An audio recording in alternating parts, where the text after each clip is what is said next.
Good morning, guys. Welcome to Cliff Notes from outside the Big Brother house. We're going to be covering night 12 of the overnight feeds from inside the Big Brother house. Sunday night, Monday morning, so right before the veto ceremony. Not a whole lot's happening. There's a couple of key conversations that we'll cover, but everyone's a little more chill right now.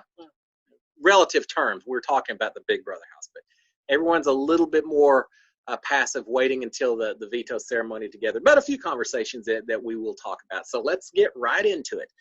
First of all, the theme of tonight, as someone said, I wish I'd written down who says, maybe Danny, I'm not sure, but someone said during the evening, said right now, this isn't as much about the HOH and power, it's about misinformation across the house. And that is absolutely it. Everyone is telling other people things. Sometimes it's just straight up misinformation. They're lying to see what word gets back and see who they can trust, who they can't trust. Sometimes it's people making assumptions that aren't correct, but everyone's talking to everyone and no one knows just yet just who to trust, not to trust. It's a very convoluted, very, very crazy situation right now. So it's all about misinformation. It isn't going to finalize for another week or two. As we see another HOH or so and people are forced to make some declarations about what side they're on and who they support, who they don't support, then we'll start seeing this stuff fall in line a little bit. But right now, it's not the case. And so everyone trusts everyone. Everyone's friendly with everyone. No one's talking game to anyone. None of that's right, but that's what's being said. So the theme of the evening, misinformation. All right, some of the stuff that's been going on. First of all, Ian still has his punishment. The Big Brother producer is having him do little performances all in the backyard in different rooms, and it seems like he's having fun with it. Very corny stuff. So Ian continues to do that. One early conversation, Danny and Tyler talking. They did confirm that they are planning to keep David. Just as a review, Nicole, Anthony, and David are on the block. Veto ceremonies tomorrow. Memphis won the veto. Has the opportunity to pull one of them off and put someone else up. I don't think it's going to happen. So that's where we're at. With that assumption, Danny and Tyler are planning to keep David. Danny had a good point here. She mentioned to Cody. She said, hey, what is going on? This is crazy. We're in 8 different alliances. None of them have names, so it's hard to keep track of any of them. Each of these alliances is exactly the same as the one right next to it, except maybe one person's in one and out of the other. They're almost exactly the same except for one person, and they're all too big. They're all confusing, and what are we doing? And Cody came back and said, you can't have an alliance of 7 people and expect it to last. I remember that. I thought the same thing last year with my season. I agree. But it's very confusing, even for the people inside the house trying to keep up with all these different alliances and who's in and who's out, and it's just crazy. So she mentioned that, and I had the absolute thumbs up. I agree with you, Danny, on that. Now, there was a bit of some confusion going on throughout the evening involving Danny, Davon, and Tyler. Who said what, who approached who, etc. Basically, Danny told Cody in the photo room, Danny told Cody that Day had approached her and said that Tyler had previously approached Davon about getting something going, trying to come up with a new alliance, a new group. Cody then says, well, Davon told me the same thing, that Tyler approached her about doing something like this. Davon said that, yeah, Tyler wants to do that because he's saying that he doesn't really feel like he has anyone within the other side, so he's wanting to try to put something together. So Danny asked Tyler in the bathroom, kind of in a playful manner, but she had asked him about it and said, hey, I understand you're trying to put something together with Davon. And she said he just freaked out, that he was not happy, immediately denied it, said, there's no way, I didn't do that. And later, he told Danny that someone's making things up to try to sabotage them, or try to sabotage a relationship between Danny and Tyler, that it's all false, they're just trying to make it up. Danny told Cody she absolutely knows this is not true. Tyler is lying, but she couldn't get him to admit that. He says someone is making it up.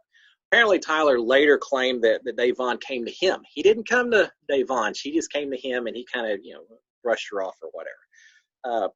Now, so that happens. Danny says she then told Tyler, look, I like Davon. I like you. It's cool. I don't have any problem with any of it. I didn't mean it. suspiciously or anything else, but Tyler was still very, very nervous about the whole thing. And so Danny tried to play it off as no big deal. But it's just showing or indications that everyone in all these other alliances is just not, there's very few people, there's a big alliances within which only one or two people are trusting one or two other people, and just a lot of confusion. So we did have that. So I thought it was interesting. And I've heard that mentioned multiple times throughout the evening, yesterday as well, or late yesterday, I guess. But it continues to be a topic of, did Tyler say this? Did Davon say it? Whose idea was it? Was it serious? Was it meant to get information? Was it meant to play the other one? So it keeps coming up, and just a little bit more about the suspicions. Now, another thing, Danny talking, I believe, to Nicole Franzel, mentions she wants to try to convince Nicole Anthony to throw Janelle under the bus. She wants to talk to Nicole and say, man, don't go out with a whimper. Throw Janelle under the bus. Call her out for the way she treated you. She treated you so horribly. You call her out on it. She also wanted to convince Nicole Anthony that she ought to go talk to Memphis and let him know that Kaiser and Janelle have both said that if other people vote to save Nicole, they've got Memphis in their pocket and they can do an alliance. And she wants Nicole Anthony to tell that to Memphis, because she knows that'll get Memphis all upset if Kaiser and Janelle are claiming that they own him, basically. And that'll get him riled up and turn everyone against Janelle and Kaiser. And again, she thinks Nicole Anthony is also against Janelle and Kaiser. So why not just put the whole house against them? So she wants Nicole Anthony to do that. Again, the idea is to get everyone against Jan. Now, talking about Nicole Anthony, she's having a rough night. She's been in bed, crying, and just very, very upset. Davon came in and talked to her for a long time, and it was very sweet and trying to help her get her out of her funk a little bit. And Nicole basically just said, look, it's a catch-22. No matter what I do, I don't see a path out of here. I'm just tired of the whole thing. She doesn't want to go home, but she also doesn't want David to go home. They're friends. We were all in season 21 together, and so she doesn't see how this is going to work out in any way that's going to make her happy and comfortable. And so there's a little bit of resignation in her voice that Davon was trying to say, hey, you got to get out of this. You got to, you play your game, and what happens, happens.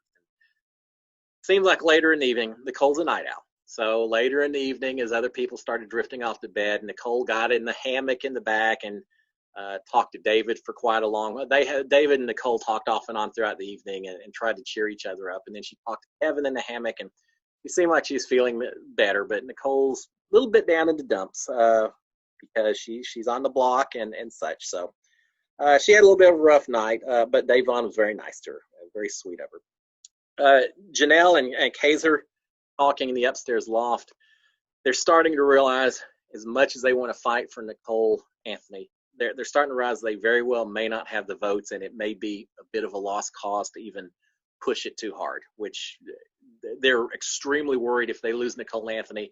She's the first domino in a whole lot of dominoes that's going to lead right back to them, and it's really going to completely destroy their game. So they want to save her. They just don't see a way out. They continue to try to count the votes.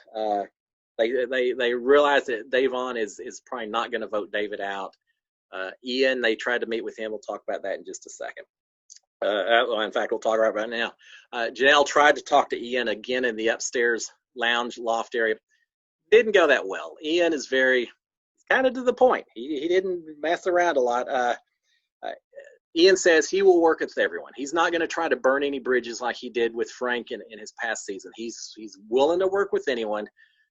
He did point out, and I think there's a lot of merit to this, he said it looks like this whole house is starting to fall into couples, duos, I guess is a better word, that are working together, and he's okay with that. And he mentioned that his duo is himself and Nicole Franzel. In fact, he told Janelle, he said, don't mess with Nicole Franzel because she's my duo. I don't mess with her. And so he's identifying these duos that seem like kind of are the core of a lot of these alliances, and I think he's got a point with that.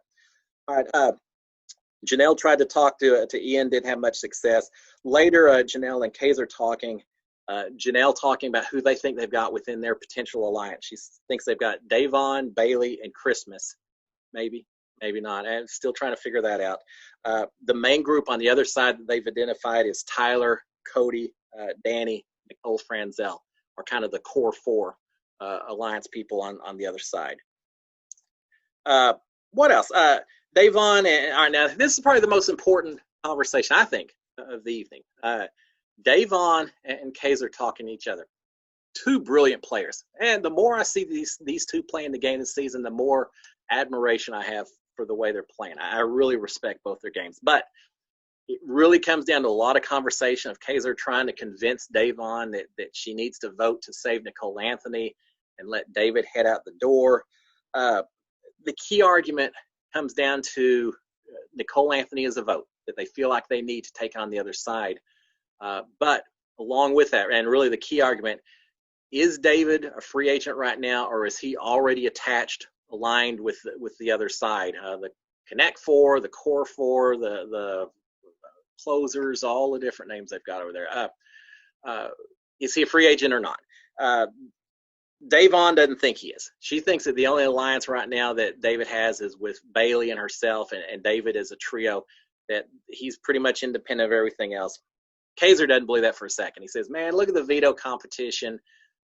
There's no way. As soon as it became obvious, when he was nominated and when Memphis won it, everyone immediately is saying they're protecting David. Think about it. Why are they protecting him unless they think that he's a vote? So he really was pushing that angle hard. Davon was saying, nah, I don't believe it for a second. I play this game by intuition. That's how I've played my last two seasons. It's no different now. He doesn't have those kind of connections.